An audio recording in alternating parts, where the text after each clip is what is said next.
فلا هادي له، وأشهد أن لا إله إلا الله وحده لا شريك له، وأن محمدا عبده ورسوله. عباد الله، أوصيكم بعد نفسي بتقوى الله عز وجل. يقول الله تبارك وتعالى: يا أيها الذين آمنوا اتقوا الله حق تقاته ولا تموتن إلا وأنتم مسلمون. adúpẹ́ fún Ọlọ́run, ayin Ọlọ́run ọba àlékẹ́ ọlá. A jẹ́rìí wípé ọba tí a fún ní ọpẹ́, òun nìkan ṣoṣo ni ọba tí ìjọsìn tọ́ sí, òun nìkan ṣoṣo ni ọba tó tó sìn. A sì jẹ́rìí wípé annabi Muhammadu sallallahu alaihi wa alihi wa sallama arúsìn Ọlọ́run ni, òjíṣẹ́ Ọlọ́run ni. Ọlọ́run rán nabi Muhammad sallallahu alaihi wa sallam kó lè máa jẹ́ ìkẹ́ àti àánú fún gbogbo àgbáńlá ayé. Ẹ̀yin ọmọ ìyá mi nínú ẹ̀sìn Islam, ìbẹ̀rù Ọlọ́run ó dọwọ́ gbogbo wa. Ọlọ́run pè wá ní Al-Qur'an: ya ayyuhal ladhina amanu, ayin tí ẹ gbọ́ Ọlọ́run gbọ́, tẹ́ gbà nábì gbọ́, tẹ́ ṣe iyèméjì sí ọjọ́ gbendal qiyama. Ọlọ́run ní ẹ bẹ̀rù Ọlọ́run bó ṣe tọ́ àti bó ṣe yẹ. wala tamutunna illa wa antum muslimun, ẹ gbọ́dọ̀ jẹ́ kẹ́mi bọ́ lára yín àfi kẹ́ tán ní mùsùlùmí. Àwa tí a jẹ́ ọmọ ìyá nínú ẹ̀sìn Islam, a mọ̀ bẹ̀ lọ́wọ́ ọba àlékẹ́ ọlá, ọba tí ìmọ̀ ń fi ẹrú rẹ̀ dára tó bá wùn, pé kí Ọlọ́run kó jọ jàre, kó fi wá dára rẹ̀, àrà tí ó dùn wá nínú láyé àtàlkìyàmà. Òun ni kí ọba náà kó fi ẹnì kọ̀ọ̀kan wa dá.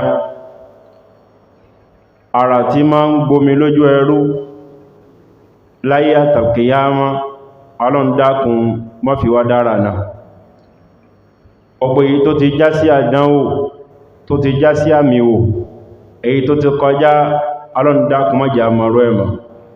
Gbogbo ẹni tí àdánwò kàn, gbogbo ẹni tí àmìwò kàn, Ọlọ́run dákun bá wa ṣàlékún ìgbàgbọ́ wọn, bá wa fi tó dájú bẹ́ẹ̀ lọ fi rọ́pò ẹ̀. Ẹ̀yin ọmọ ìyá mi nínú ẹ̀sìn Islam, ọ̀rọ̀ tí a ń bá bọ̀ fúnra wa, òun náà ni ọ̀rọ̀ nípa àdúà.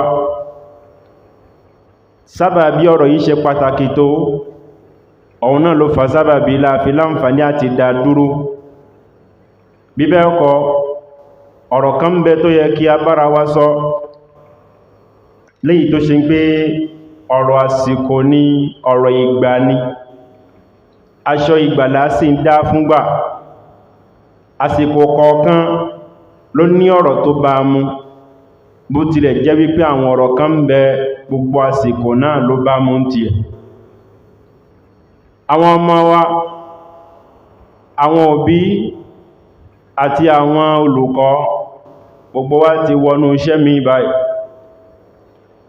Islam ẹ̀sìn tó pé ni, tí ò fi nǹkan kan lẹ̀ láì sọ ń pa rẹ̀. Ọmọ tó jẹ́ mùsùlùmí, bàbá màmá tó jẹ́ mùsùlùmí, olùkọ́ tó jẹ́ mùsùlùmí, àti gbogbo ẹni tí kìí ṣe mùsùlùmí náà, èyí tó dájú ni wípé kò sẹ́ni tí ó fẹnu ara rẹ̀ fi sọ pé òun fẹ́ ṣubú láyé. Èyí tẹ́nìkọ̀ọ̀kan wa ń sáré rẹ̀ náà ni àṣeyọrí. Ọ̀nà wo la gbà láti fi ṣàṣeyọrí? Ọ̀pọ̀lọpọ̀ olùkọ́ ń ṣe wàhálà, wọ́n ń gbìyànjú. Ǹjẹ́ ìgbìyànjú ẹnìkan ti tó láti ṣàṣeyọrí? Ọ̀pọ̀lọpọ̀ bàbá màmá wọ́n náwó lọ́mọ lórí. Ǹjẹ́ owó tí wọ́n ná yẹn nìkan ti tó láti ṣàṣeyọrí? Àìmọye ẹni tó náwó lórí ọmọ, àìmọye ẹni tó náwó lórí àbúrò rẹ̀, àìmọye ẹni tó náwó lórí àwọn èèyàn rẹ̀, láníyàn wípé òun fẹ́ kí wọ́n débi oore láyé ń bí, lẹ́yìn tí ó jẹ́ kí tàlkìyàmọ̀ ó lè rọrùn. àmọ́ ọ̀pọ̀lọpọ̀ àwọn tí wọ́n náwó kọ́ ni wọ́n nára, gbogbo ẹni tó náwó tó nára náà kọ́ ló wá ṣe kòǹgẹ́ rí. Bọ́bá wá rí bẹ́ẹ̀, Islam c'est une religion de solution. L'islam est une religion qui apporte des solutions à toutes sortes de problèmes. Islam ọ̀nà àbáyọ ló jẹ́ fún gbogbo ìṣòro tí a bá ń bá fínra láyé tí bá ń bá wá yí.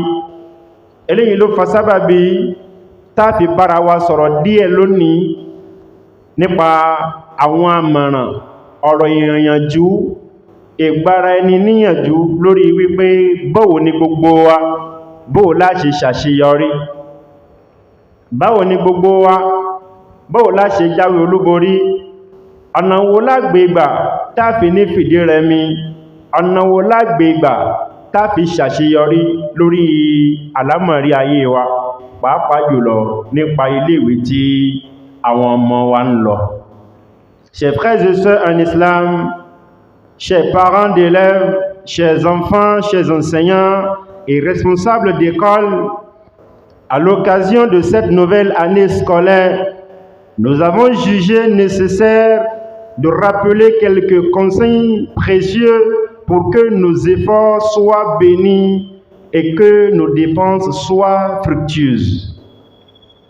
Ẹ̀yin bàbá màmá, ẹ̀yin ọmọ akẹ́kọ̀ọ́, ẹ̀yin òbí, ẹ̀yin olùkọ́, ẹ̀yin tí ẹ jẹ́ aláṣẹ àwọn iléèwé lọ́lọ́kan òjọ̀kan, ìbá jẹ́ tìjọba, ìbá jẹ́ aládàáni, àti gbogbo àwa tí a jẹ́ alákòóso lórí àwọn ilé ẹ̀kọ́. A rí wípé lásìkò tá wà yìí, kó tó di pé yóò mọ̀ pẹ́ kọjá yìí, a rí wípé nínú tó bá mú ni wípé kí a ránra wa létí, kí a sì bára wa sọ̀rọ̀ nípa àwọn àmọ̀ràn kan, ọ̀rọ̀ ìyànjú kan léyìí tó ṣe pé látàrí rẹ̀ àwọn ìgbìyànjú wa kò ní pasán, owó tá bá ná yóò sì wò ná. Alákọ̀ọ́kọ́ ọ̀rọ̀ tá bára wa sọ, òun náà ni àmọ̀ràn pàtàkì fún àwọn tí wọ́n jẹ́ àwọn ọmọ wa tí wọ́n ń lọ sí ilé ẹ̀kọ́.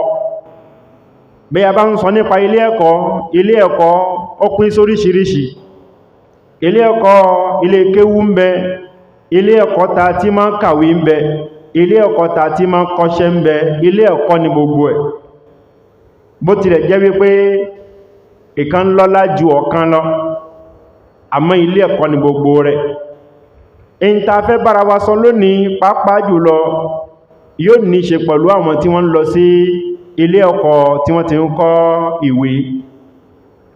Ẹ̀yin tí ẹ jẹ́ ọmọ ilé ẹ̀kọ́, vous qui êtes des élèves, vous qui venez de commencer la nouvelle année scolaire, il est important que vous vous posiez cette question. Pourquoi vais-je à l'école?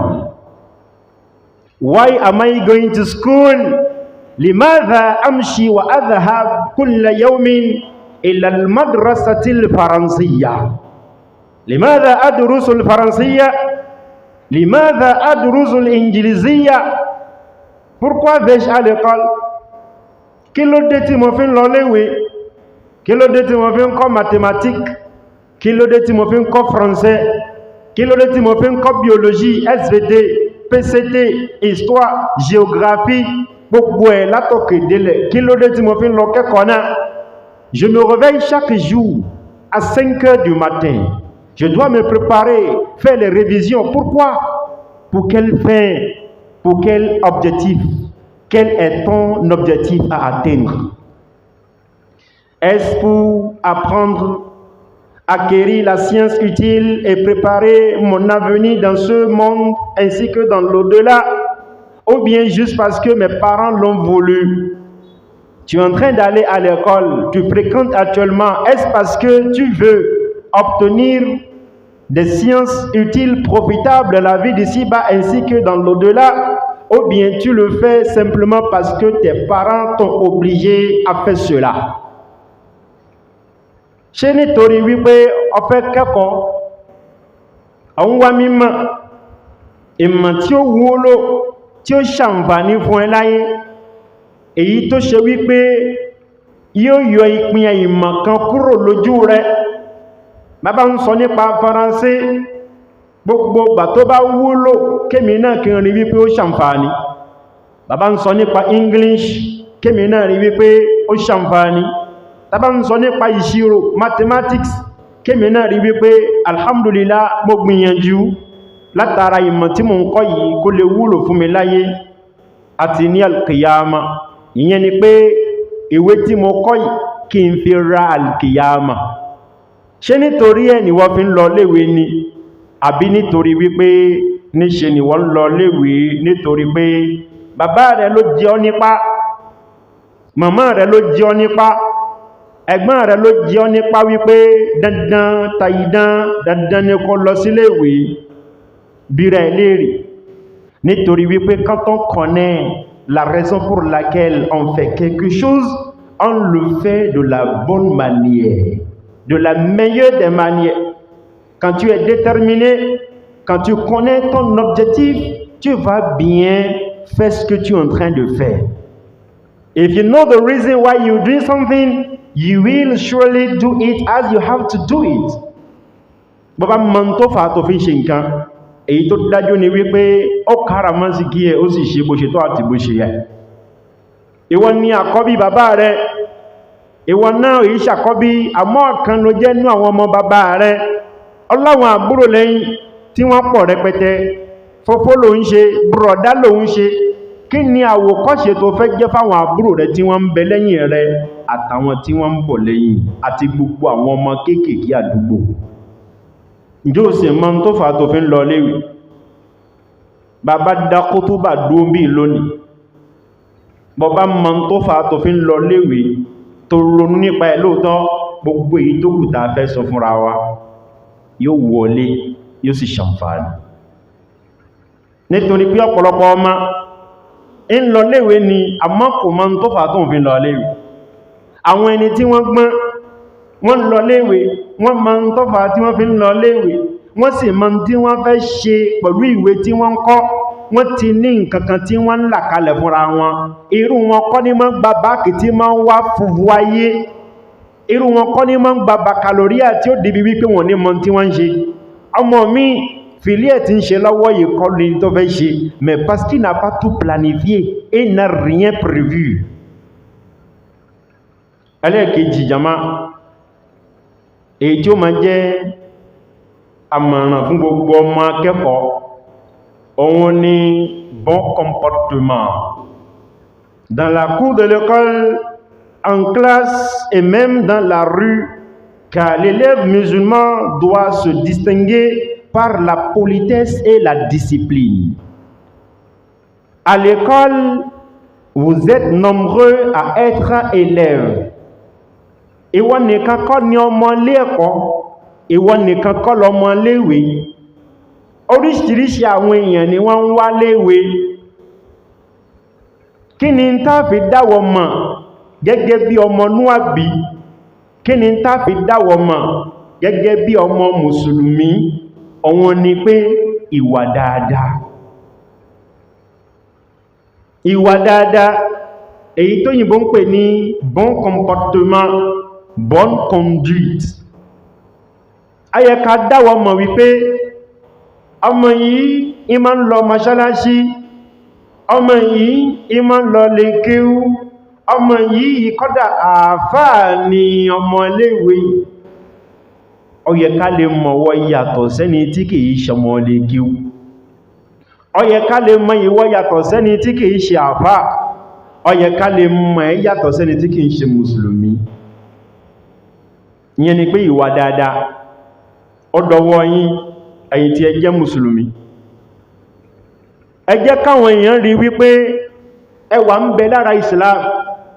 Àmọ́ ọmọ wo ló jùkò tó fi fọ́ gíláàsì dìrẹ̀tẹ̀? Ọmọ wo lọmọ tó jùkò ó ta kànàkànà rọ́bà ó sì fi fọ́ ilẹ̀kùn ọ́fíìsì dàrẹ́tọ̀ ká máa wá gbọ́ wípé ọmọ mùsùlùmí ni. Ẹ̀ṣẹ̀ ni tó ń ṣe yẹn níwájú Ọlọ́run, nítorí wípé ọmọ òṣè nìyẹn tó fẹ́ máa kó pọ́npọ́ bá yá rẹ̀. ó ń jẹ́ mùsùlùmí níléèwé má gbàgbé o ọjọ́ tó bá ṣe nǹkankan tán bá ní mets-toi à genoux. Qui est-ce qu'on a mis en genou? Un élève. Quelle est sa religion? Un musulman. Allahu Akbar. Ojú wo ló fẹ́ kán fi máa wo àwọn ọmọ mùsùlùmí? Alákatakítí, oníjàgídíjàgan, ó ṣàwọn ládùúrà ní séyìí sépè, wọ́n exclure kò léwe. Ibi kan tó gbé lọ kọmpá lógún mẹ́tì. Ìwọ gbọ́dọ̀ jẹ́ bẹ́ẹ̀. Conduite d'hier à la fin de chaque semestre. Qui n'est conduite hier, diamant? C'est 18 ni, abi 15, abi 14, abi 8, abi 2. À mon mi, wa on ti parí premier semestre, on ti fini tableau conduite. Subhanallah. En tant que musulman, en tant qu'élève musulman, il faut que tu montres une bonne image de l'islam. Il faut que tu démontres que tu es éduqué. Ó yẹ kó fi hàn wípé ìwọ lẹ́kọ̀ọ́ o lẹ́kọ̀ọ́ Islam. Ànábì Muhammad sallallahu alaihi wasallam ó ní ma min shay'in athqalu fi mizanil mu'mini yawmal qiyamati min husnil khuluqi. Nabi sallallahu alaihi wasallam nous dit rien n'est plus lourd dans la balance de croyants au jour de la résurrection que le bon caractère. Donc, tu vas à l'école, mais par tes bons caractères, par ton bon comportement, tu vas recevoir de bonnes récompenses de la part d'Allah Azza wa Jal. Donc, tu vas obéir aux ordres de ton établissement, de ton école, tout en espérant quoi? La récompense de la part de ton Seigneur subhanahu wa ta'ala. Eléyìí jẹ́ tó ṣe kókó, tó ṣe pàtàkì. Ìwà dáadáa. Ànábì Muhammad sallallahu alaihi wasallam ó ní tó bá di ọjọ́ ògbéǹde al-qiyama, kò síṣẹ́ tó fẹ́ wúwo tí ó tẹ̀wọ̀n lórí òṣùwọ̀n wa tó tó ìwà dáadáa. Subhanallah. Ìwà dáadáa, ìwà rere, tán bá bú ẹ wípé o níwà máa sunkún, tán bá bú ẹ wípé o lẹ́kọ̀ọ́ sáti máa sunkún nítorí wípé èébú ńlá ni kíyàn má níwà. Ó bá jẹ́ mùsùlùmí, ó yẹ kó níwà dáadáa. Lábẹ́ wípé a fẹ́ níwà dáadáa, quand on parle de bon comportement, il faudrait qu'on rappelle quoi? Le respect des enseignants. Le respect des enseignants. Il y a l'individu qui va te transmettre le savoir qu'il détient, l'individu qui veut te donner la connaissance, la science, l'individu qui a dédié sa vie pour l'enseignement, mais il mérite d'être respecté. Le respect des professeurs, des enseignants, c'est d'une obligation. C'est d'une obligation, une grande obligation. L'élève se doit de respecter ses professeurs, femmes ou hommes. Àwọn olùkọ́ yín, ọ̀dọ̀wọ̀ yín, ẹ jẹ́ kí wọ́n rí àpọ́nlé látọ̀dọ̀ yín. Ìbá jẹ́ ọkùnrin lolùkọ́ ẹ níléèwé, ìbá jẹ́ obìnrin lolùkọ́ rẹ níléèwé, dandan ni pé kó pọ́nlé, dandan ni pé kó hùwà pọ́nlé sí. Olùkọ́ yẹn ìbá jẹ́ mùsùlùmí, ìbá má jẹ́ mùsùlùmí, dandan ni pé kó lẹ́kọ̀ọ́ kó hùwà dáadáa sí. Olùkọ́ yẹn ìbá jẹ́ ọ̀dọ́, ìbá jágbàlagbà, dandan ni pé kó hùwà ẹ̀kọ́ sí. Ọ̀pọ̀lọpọ̀ àwọn ọmọ bàbá rí wípé cet enseignant là c'est un jeune professeur, c'est un jeune professeur, il ne le respecte pas. On y sábà pọ́n wọn lé. Surtout les nouveaux professeurs, les nouveaux enseignants, ceux qui viennent de commencer le métier. Ẹ bá rí ọ̀pọ̀lọpọ̀ wọn, ọba tó lọ ṣe ń kọ́ ọlọ́run tó lọ kẹ́ ọlọ́jẹ́ professeur tí ó ga. Ẹ rí wípé àwọn ọmọ akẹ́kọ̀ọ́ kan táwọn sì ga, wọ́n ga ju professeur lọ. Ẹ rí pé tí professeur bá sọ pé tu vas où, viens ici, yóò sì súnmọ́ títí bí pé ó fẹ́ kú sí nímú, yóò máa wá wà tàrí tíṣà. A'udhu billahi minash shaitanir rajim. Àwọn ọmọ iléèwé kan wà ńgbà tá wà léèwé, wọ́n ráyè dáadáa, wọ́n gbérin, wọ́n gbé púà, wọ́n nígẹ̀. A ní professeur kan gbà náà, Allahu Akbar, Ọlọ́run dáa, kò lára, kìí ṣe yẹn gúngùn, èyàn jọngọ́lọ́ ni, àmọ́ sì nímọ̀. Tọ́bá ní toi tu vas où, viens ici, yóò sì gbé sáàkì kan sẹ́yìn bí ẹni tí ń kọ́ṣẹ́ militaire, yóò wá súnmọ́ professeur bí kó fẹ́ kó sí nínú, professeur máa wò lókè báyìí. C'est du manque de respect à son professeur.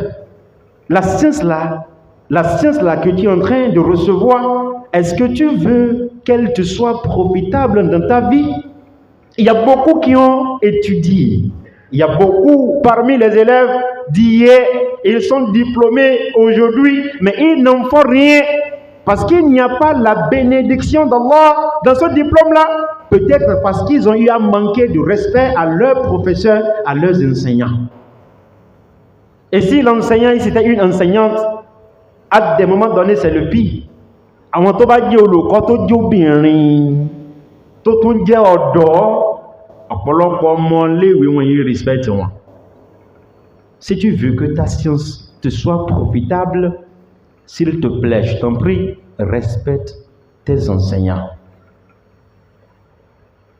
Nítorí wípé gbogbo ẹni tó bá fẹ́ kóhun ṣàṣeyọrí, gbogbo ẹni tó bá fẹ́ kó ṣe wípé ẹ̀kọ́ tóhun kọ́ yẹn kóhun fi ṣe nǹkan rẹ̀ láyé, ẹni tó fi àsìkò ẹlẹ̀ ti fi ń kọ́ ẹ, dandan ni pé kó ṣe kí ni jàmá, kó fún ní àpọ́nlé tó tọ́. Ẹlẹ́ẹ̀kẹrin nínú àwọn àmọ̀ràn yìí tó yẹ ká fún ọmọ léèwé, òun ni la concentration sur l'objectif. Je vais à l'école pour apprendre, pas pour me distraire, pas pour perdre mon temps. I am going to school, I'm learning, I'm going to study, not to joke, to have fun, not to waste my time for nothing. Je viens à l'école pour apprendre, pas pour me distraire. L'école, c'est pas un centre de distraction, non. Il se pourrait qu'il y ait des séances qui seront accompagnées par quelques distractions si le professeur le désire, bien sûr. Mais non, l'école, tu n'y vas pas pour te distraire, non. On ne va pas à l'école pour s'amuser, non. Parce qu'il y a parmi les élèves ceux qui se donnent des rendez-vous à l'école juste pour s'amuser. Ọ̀pọ̀lọpọ̀ bá lọ léèwé, wọn lọ kẹ́kọ̀ọ́ jàmá, eré ni wọ́n lọ ṣe. Éviter la distraction par les jeux excessifs, les téléphones ou toutes choses qui détournent du savoir. La majorité des élèves de nos jours ne peuvent pas se passer de l'utilisation des téléphones portables à l'école en classe. Il est en classe, mais il est distrait. Il est en classe, il n'est pas concentré, il manque de concentration. Le professeur, l'enseignante est au tableau en train d'expliquer un cours. On a 2 heures. On a 1h30 pour ce cours-là, c'est précieux et il ne faut rien faire pour se distraire parce que ce que le professeur est en train d'expliquer, c'est d'une grande importance et ça va contribuer à ta réussite ou bien à ton échec. Ọjọ́ tẹ́lómi ti gbàdánù bac, ẹlòmí kan sokún ló yanu kalẹ̀ bí ẹnu ẹ̀rọ ní à ń sokún bí màálù tó gbọ́mọ sọnù. Lọ́jọ́ tí wọ́n déclaré résultat bac àbí BPC, ọjọ́ tó ti pàdánù yẹn, òun lọ́jọ́ tí wọ́n ti ń ṣe kú ní classe, wọ́n ń ṣe kú ní classe, òun connecté sur Facebook. Le professeur est en train de dispenser le cours, mais lui il est connecté, il est sur Facebook, alors que le professeur est en train d'expliquer le cours.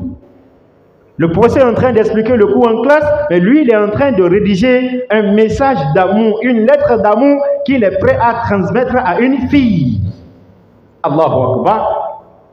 Mùsùlùmí ni yẹn, ó yẹ kó mọ̀ tó lọ ṣe nílé ìwé. Ayyuhatullah, la budda an tar'u al-ghayata allati min ajliha تمشون وتذهبون وتدرسون الفرنسية لا تذهبون إلى المدرسة للعب ولا اللهو إنما تذهبون لماذا؟ من أجل العلم العلم الذي يميزك من غيرك. Tu vas à l'école dans l'intention d'acquérir la connaissance qui va te distinguer dans la société. Ẹ̀yin ọmọ ìyá mi, bẹ́ẹ̀ bá lọ léèwé, gbogbo ohun tó lè mú yín má wà concentré, gbogbo ohun tó lè mú yín má pọkàn lófo fi mọ́ kẹ́kọ̀ọ́ ẹ jìnnà sí. Évitez les péchés et la tricherie. La réussite véritable vient de l'effort honnête. Quand tu vas à l'école, il faut éviter les péchés.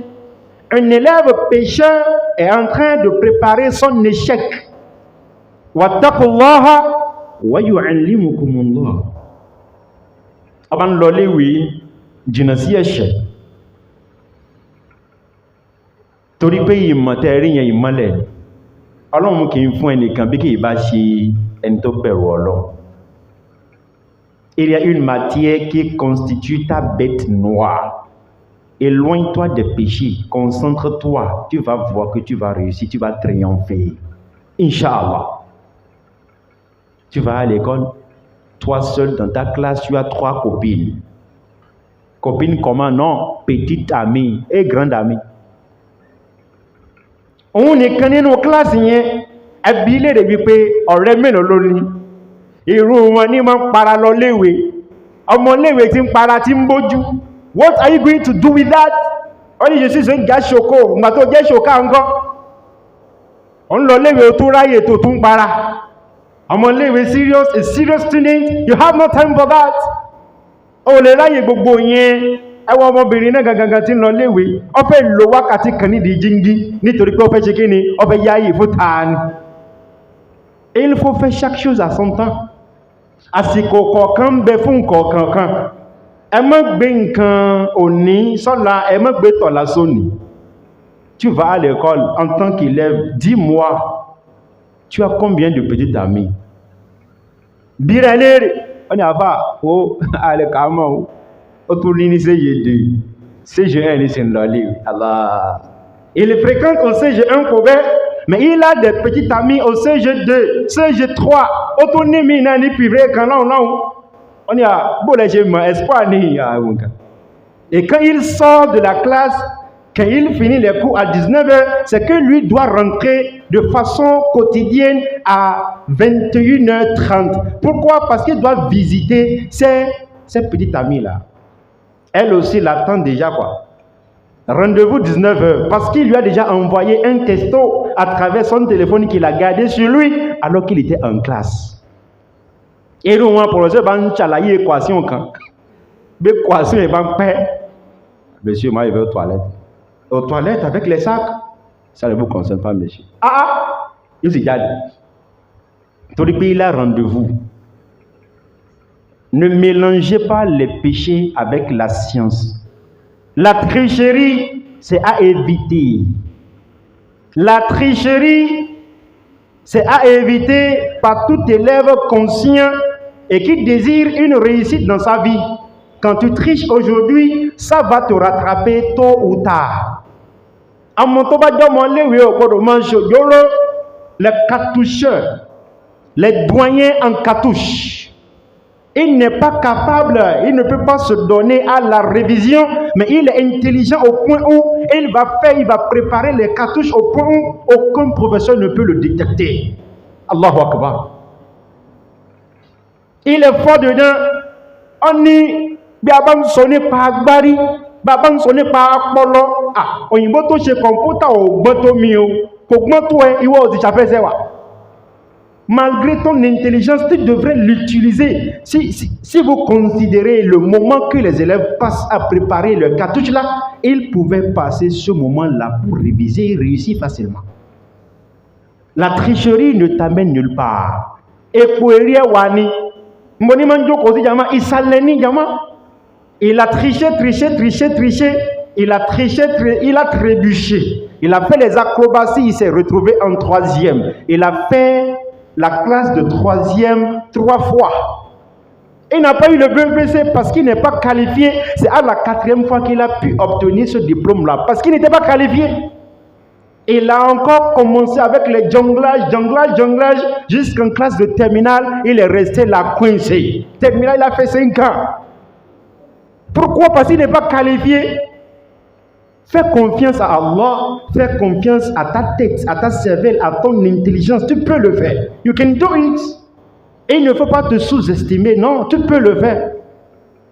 Il ne faut pas se fier, se confier aux tricheries. Non, le musulman, il n'est pas un tricheur. Non, a Muslim shouldn't cheat. No, never. When you're cheating, you're not a Muslim. You are not a good Muslim. No. Quand tu triches, tu n'es pas un bon musulman. Nous sommes à la salle de composition. Évaluation, devoir. Premier devoir du premier semestre. Il a triché. Subhanallah. Il a triché et on est en train de fouiller les pantalons. Il a fait cela, mis ça dans son slip. On l'a détecté. Subhanallah. C'est quoi son nom? C'est un nom musulman. Quelle image donnes-tu au reste des musulmans? On aurait tendance à croire que c'est comme ça que les musulmans font. Ils sont des paresseux. Ils sont des fainéants. Ils sont des vauriens. C'est toi qui l'as causé. Tu es un pécheur. Tu vas récolter cela. Allah te punira pour ça. Parce que c'est toi qui es en train de vouloir salir l'image de l'islam à travers ton mauvais comportement. Il faut s'éloigner complètement de ce qu'on appelle tricherie. Quand tu triches, tu fais des dodo. Et tu es quand il y a des gens qui ont tué des gens comme ça. Beaucoup incompétents. Il a le diplôme. Diplôme est là, mais pas de compétences. Il a le diplôme, mais il n'est pas qualifié. Il ne représente pas ce diplôme-là. Il s'est débrouillé pour avoir une licence en anglais, mais il a triché. Il n'est pas capable de s'exprimer en anglais. Quand tu as fait l'anglais, tu as fait les mathématiques, mais tu n'es pas capable de tenir. Mais ça veut dire quoi? Ça veut dire quoi? On veut des intellectuels qualifiés, capables. Ayant moyen mineur islam, beba loli wieda kuntoriolon. Emo shojoro. Kini mo bi jama? Emo shojoro. Emo shojoro. Inte ba ko ni class etun ka beba dele. Emo wa sọ pé fẹ́ shojoro, ó bá dinu danwo. Ẹ wá wá ìwé pélébé kan. Ẹlòmíì kọ sára ara sàṣe, ẹlòmíì ti gbé ìwé líle, ó sì ti mú bíkì tí ó lépo nú, ó fi kọ̀ǹkan síbẹ̀, ojú ẹ̀rí ìrìn ju sniper lọ. Ìwé lásán báyìí ló mú, ló bá farabalẹ̀, ló kọ́, pọ̀ẹ̀sẹ̀ bá ní àwọn contrôler fẹ́ ìlọ́wọ́ ni òun yẹ́bọ̀ wọn ní ìbá jẹ báyìí, pọ̀ẹ̀sẹ̀ ni jẹ́ wò ó, ló bá sújú ìlọ̀lẹ̀ báyìí. Ó bá ní ṣe, ó mọ̀ pé bí tí mo gbà kọjá ní, òun gan ti ṣe rí ni o. Jàmá, bẹ́ẹ̀ bá lọ léwé torí ọ̀nà. Ẹ gbìyànjú ẹ máa kọ̀wé. Ọpọlọ ìkìlẹ̀ fi ṣe jàmá. Ìwé ni. Sọ pé in tóhun tán kọ́ wọn yìí, òun gbọ́dọ̀ máa. La astashilanna as-su'uba aw li ablugha al-muna, in tó lè yẹ mí sì rí pé mo ṣe rọ̀. Kí ní jẹ́ kó kọ́ kò yẹ? Ẹlòmíì ní òun fẹ́ lọ kọ́ mẹ́kù. Au terminal. On le comméco. Après le bac, tu peux apprendre l'un baccalauréat ou le cosichette ou l'école. Bimo je voyais, cosette mais les comment. Bimba nous veut qu'on organise un école les mini. Un école ni les mi. Aba bi da mbaji le check mak be machine wa fún mi kin le fún. Ìyẹn ni pé kò sọdún tó ní tó le kọ́ṣẹ́. Ó ti dé terminal, ọ̀lẹ, ó ti like ọrùn. Ó sunu vacances inú ẹ̀dùn dáadáa, ó sun ẹ̀kẹ́ ìyọ, ọmọléwé sun ẹ̀kẹ́ ìyọ, ẹ̀kẹ́ ìkí. Ìwọ tó yẹ kó kàwé títí kó gbé sí dúró, kán ní kí ló dé, kó ní revision náà ní orun òsì máa.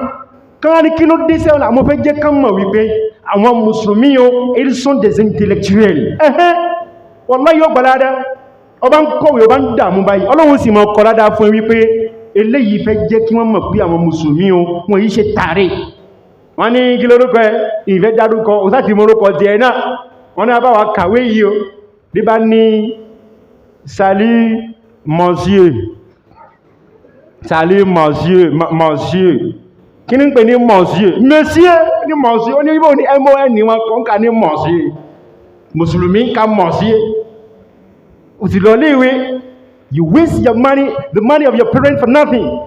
Ó kàn waste owó bàbá ẹ̀ lásán. Ó bá lọ léèwé bó tiẹ̀ mọ̀wé, bó tiẹ̀ níṣẹ́, bó ríṣẹ́ ṣe, ṣàgbóyìnbó níwọ̀nba. Àbí báwo? Èyí tó kù tí gbogbo à ń jẹ náà ni àbí? Bon, l'école, tu as été à l'école, même si tu n'as pas pu faire quelque chose à travers, avec ton diplôme là, au moins, on n'a qu'à voir l'effet. Il faut qu'on sache que celui-là, il a été à l'école, au moins, dans tout ton domaine, dans n'importe quel domaine tu te retrouves, on doit voir en toi, yani, la trace de quelqu'un qui a été à l'école. Un camandier, on l'école lettre, on va mettre WhatsApp, on va l'utiliser 6. On les cas, kò lè tú ìyẹn ni pé ẹ má tricher, ẹ má ṣòjòrò ẹ̀yàn ọmọ Ọlọ́run fi wá ṣe kòǹgẹ́ rẹ̀ o yóò sì gbàdúrà wa ọmọ tó bá fẹ́ ṣàṣeyọrí níléèwé gbìyànjú má ṣẹ̀ lọ́hùn sì má ṣòjòrò kó wá wọn tọ́lọ́run fẹ́ ṣe. Il y a des enfants, ils vont à l'école, mais laissez-moi vous dire, ils n'y vont pas. Le papa pense qu'il a été à l'école. La maman pense qu'il a été à l'école, mais en réalité, il n'a pas été à l'école. Il a déjà un club. Ils ont un groupe d'élèves racailles, crapus. Ils se donnent toujours rendez-vous pour aller jouer à la carte. Subhanallah, tu as quitté la maison de tes parents, tu as pris le petit déjeuner, papa dit vas-y mon enfant, tu vas réussir, et tu lui dis en même temps que non, toi tu ne veux pas la réussite. Il a quitté la maison, mais il est allé vidéo club, il est allé se connecter au cyber. Beaucoup de jeunes enfants d'élèves, vous allez les rencontrer au cyber chaque jour. Ils sont au cyber. Il va se connecter à l'internet, il va regarder les films, écouter les chansons.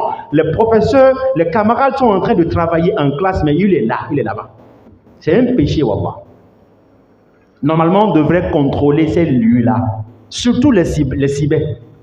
Les élèves 6e, 5e, 4e, tu vas les retrouver au cyber. Ce n'est pas qu'ils sont venus faire une recherche, non, ils sont venus là dans l'intention de regarder les films.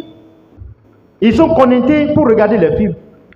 C'est des enfants qui mentent à la maison. On veut faire photocopie. Non, il va se connecter. Et il y a des jeux qu'il joue en ligne. Il va jouer. Les jeux de hasard. Oko nile oui, nile. Iwe lolo on fait loko. On lo ta si pas. Iwe lolo on fait loko. On lo ta tete. Iwe lolo on fait loko. On l'a cyber, on l'a connecté, on voit film, on chiju. Elle vient au Moléwi. Subhanallah. Venons de commencer une nouvelle année scolaire. N'as-tu pas pitié de tes parents? Aie pitié de papa et de maman et de ton tuteur. Faut pas qu'ils dépensent dans le néant. Non, tu es un pécheur.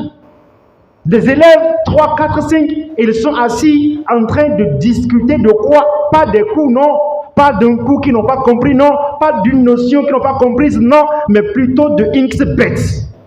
Des élèves, ils ont fait sortir leur téléphone portable et ils échangent. Toi, tu as misé sur quoi? Comment as-tu misé? Subhanallah. Tout élève qui va faire ces jeux-là, il va miser, il va faire des paris. Il est un pécheur. Il est en train de gâcher son avenir. Comme les oui, qui m'ont sonné. Avec mon temps que nous sommes bêtes. Avec mon temps que nous sommes misés au bout. Au bout, tu peux miser. Mbolo tiri. Je on jenny abeyi tout dit. Et quand tu mises et tu gagnes, tu vas faire quoi avec? What are you going to do with this money? En tant qu'élève, into bukata si lawa to turo bitin ran lawa jeun ko yo ko kàwé. Il va dire, l'olé ko chiche ko gba 18 ko ni papa, j'ai eu 18 de moyenne en mathématiques, achetez-moi de Yahoo, il va te l'acheter. Parce que c'est une fierté pour lui. Mais au contraire, il prend l'argent de son papa pour aller jouer. Et chez Niki Chinto Dajama. Et il te dit à mon élève que Dieu, on est bien choisi ses amis. Jama, il y a une réalité qu'on doit se dire. On ne peut jamais se passer des amis dans la vie. L'être humain, la nature de l'être humain, c'est ainsi. Tu auras toujours besoin de quelqu'un avec qui parler, avec qui discuter de certaines affaires, de certaines choses, à des moments précis. Mais en voulant choisir tes camarades, tes amis, il faut savoir les choisir. Et il y a beaucoup parmi nos enfants qui choisissent mal les amis. Un bon ami t'encourage dans tes études. Mais quant au mauvais ami, il t'éloigne de l'accomplissement, de la concrétisation de ton objectif. C'est ça. Quand tu choisis mal tes amis, ils vont te conduire en erreur. Peut-être des erreurs que tu vas regretter durant toute ta vie. Il y a des gens qui ont eu à commettre des erreurs quand ils étaient sur les bancs, mais jusqu'à présent, ça les a rattrapés. Et ils s'en sortent difficilement. Il y a des gens qui ont eu à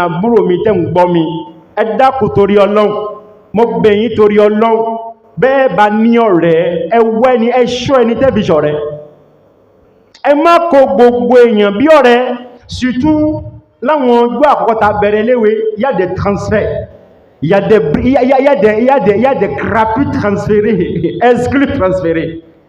Il y a des enfants qui étaient des racailles, des pagailleurs au cube.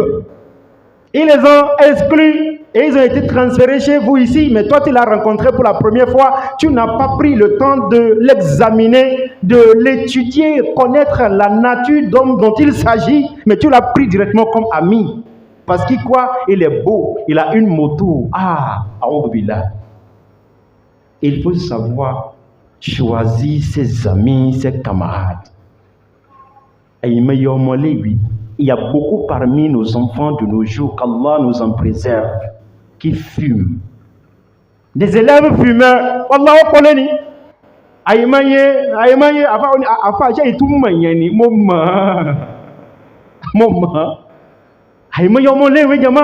Ils se droguent, ils se donnent à l'alcool.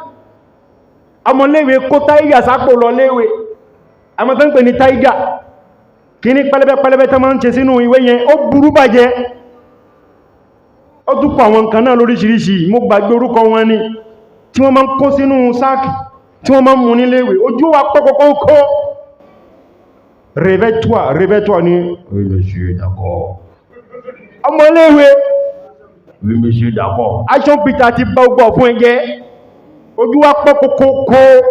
Kí ló dé torí Ọlọ́run? Iléèwé máa ń bàjẹ́. L'école devient de plus en plus malade. L'école devient de plus en plus malade. Et on va de mal en pire. Ça s'amplifie de jour au lendemain.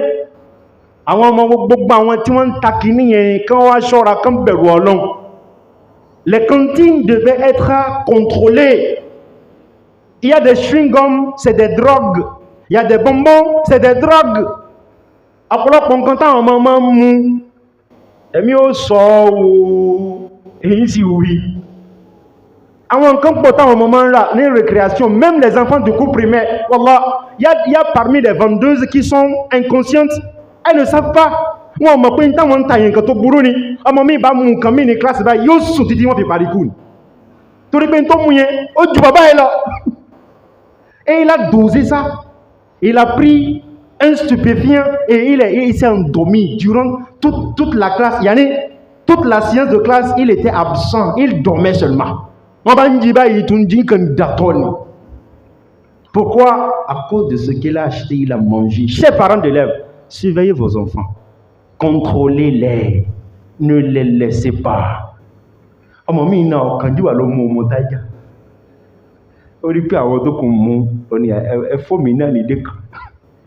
On va tasser les nous. Le peuple c'est signe qui dit à signe.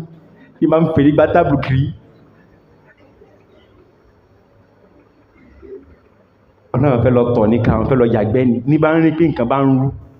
Kini nru chan dana ni rárá. Àwọn ẹgbẹ́ ni fana sikun be. Àwọn ọmọ léwe sì ń fana sikun. Irú ẹ̀ bá wọ class báyìí bí ó ṣe lele. D'où viens-tu? Monsieur. Kò lè sọ̀rọ̀ mọ́. yóò máa wo professor bíi pé adìẹ ní àwájú ẹ̀ kò ní jọ kan mọ́ lójú ẹ̀ ó lè lọ́wọ́ gbé professor àwọn ọmọ ń dára jẹmọ́ wọn ń dára wàlá kí ló fàtọ́ mọ́ mí fi ń dragé professor abẹ́ ti rírí àìlèmọ́rí nípò bẹ́ wọ́n ń dragé professor lóbìnrin ìyẹn ni pé gbogbo nǹkan tá wí yìí tí mọ́ ń sábà kúnyàn wọnú ẹ jama kí ni jama ọ̀rẹ́ ni o c'est des amis Ànábì Muhammad sallallahu alaihi wasallam ó ní almar'u ala dini khalilihi falyanzur ahadukum man yukhalilu. Il dit, sallallahu alayhi wa sallam, l'homme suit la religion de son ami proche, que chacun de vous regarde qui il prend pour ami intime. Oni ọmọ èdè nìyàn, èrí ẹ̀sìn ọ̀rẹ́ rẹ̀ ni ó wà ó lè sọ pé òun ṣẹ̀sìn kan láyé, àyàfi kó máa jẹ déédé mọ́ ẹ̀sìn tẹ ẹni tó mú lọ́rẹ̀ tímọ́tímọ́, kẹ́nì kọ̀ọ̀kan yín kó ṣẹ̀ṣà kó wọ ẹni tí ó mú lọ́rẹ̀ ayò. Bàtà kó lọ́dọ̀ Ànábì sallallahu alaihi wasallam ta lọ sọ́dọ̀ àwọn tí wọ́n jẹ́ Faransé kí ni wọ́n wí jama wọ́n ní qui se ressemble s'assemble, qui s'assemble se ressemble. Qui sont tes amis? Tu n'as pas besoin de me parler de toi. You don't need to talk. Don't tell me who you are. La tukhbiruni, la tukallimuni anka. Akhbirni an asdiqaika. Oh, ni de ko sọ fún mi pé yan báyìí ló jẹ́. Tu n'as pas besoin de me dire qui tu es. Montre-moi seulement tes amis. Je te dirai qui tu es. Show me your friend and I will tell you who you are. Ça ti fa àwọn ọ̀rẹ́ hàn mí. Fi ọ̀rẹ́ hàn mí kún. N bá ti rí ọ̀rẹ́, ìmẹ́ni tí wọ́n ṣe. Qui sont tes camarades? Avec qui toi tu vas à la cantine? Àwọn wo lẹ́jọ́ máa ń lọ jẹun níléèwé. Ọmọ ìyá mi, shalhamdulillah. Oh, shalhamdulillah. Ẹmọ tó bá tó shalhamdulillah, ó ní pọ́n mẹ́jọ lòun gbà lọ léèwé. Aláìmoore nìyẹn.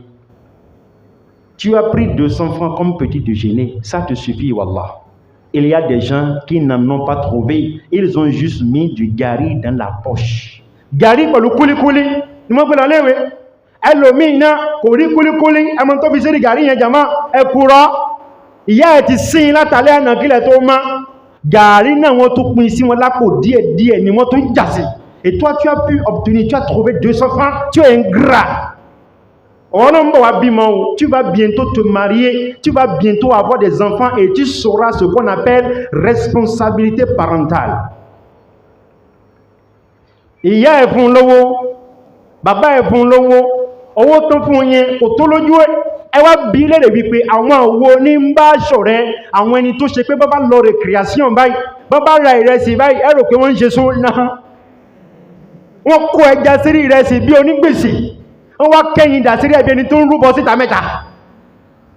Ọmọléwé ń jẹun ikùn bá ti yójú gan ọ̀dẹ̀ ló dà ní kíláàsì. Quand le ventre est trop rempli, tu n'apprends plus rien. Tu vas juste regarder. Tu vas dormir les yeux ouverts. Tu vas bailler chaque fois en classe. Parce que quoi? Ton ventre là c'est trop lourd. Ó jẹun kò lè ráyè kọ́wé mọ́. Owó tó ń fún ẹ pọ́n mẹ́rin ni. Ẹni tí máa mú ogún pọ́wọ̀n lọ sí kàntíìnì má bá rìn. Ẹni tí máa mú ogún pọ́wọ̀n lọ sí ilé oúnjẹ bẹ bá jáde òun kọ́ ló tẹ̀lé lọ récréation rárá. Ìwọ ẹni tó ẹ jọra yín tó ṣe ń gbé ẹ bá lọ récréation kókó lẹ́mọ́ sábà mú àti másà àti pàté àmọ́ ẹ má ṣàbòsí o.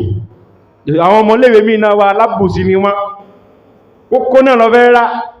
Kókó pọ́n méjì ló ní kántà fún masa pọ́n méjì láwọn tàkókó pọ́n méjì lọ bá bú sórí madame mẹ́ ṣúgbà ti pọ̀ jùnú ẹ ẹbù díẹ̀ sínú ẹ ẹ̀rí pín ń parọ́ ṣúgbà òpọ̀ nú ẹ ọfẹ́ gbáyà ní kókó ní ẹwàwẹ̀ lómi ibi tó burú dé ìdí mọ́ sọ ìǹkẹlẹ̀ ní jama àti gbà àti wà ní ti ìǹkẹlẹ̀ wọ́n fún ní ṣúgà sí wọ́n fún ní kókó sí ní àkó tó dùn máa wọ́n ní ìgbà ní ìṣìdí ẹ̀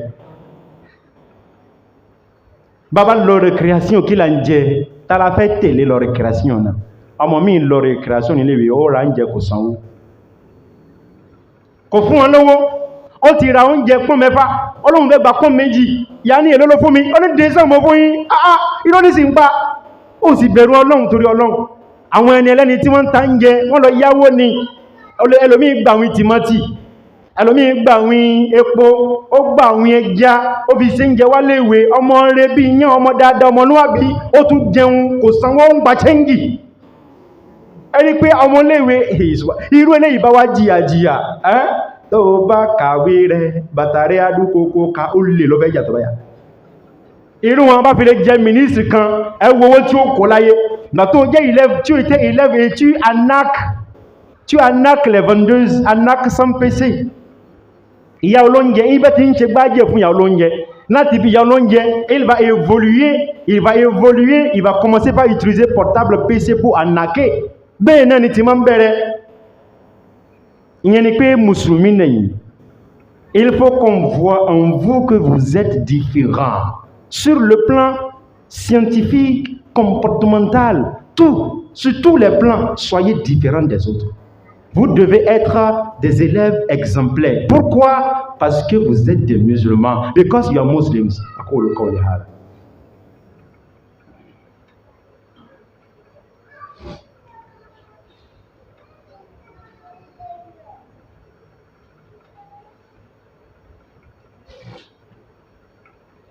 Alhamdulillah.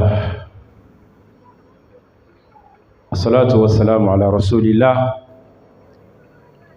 wa ala alihi wa ashabihi ahlillah. Ọpẹ́ ni fún Ọlọ́run.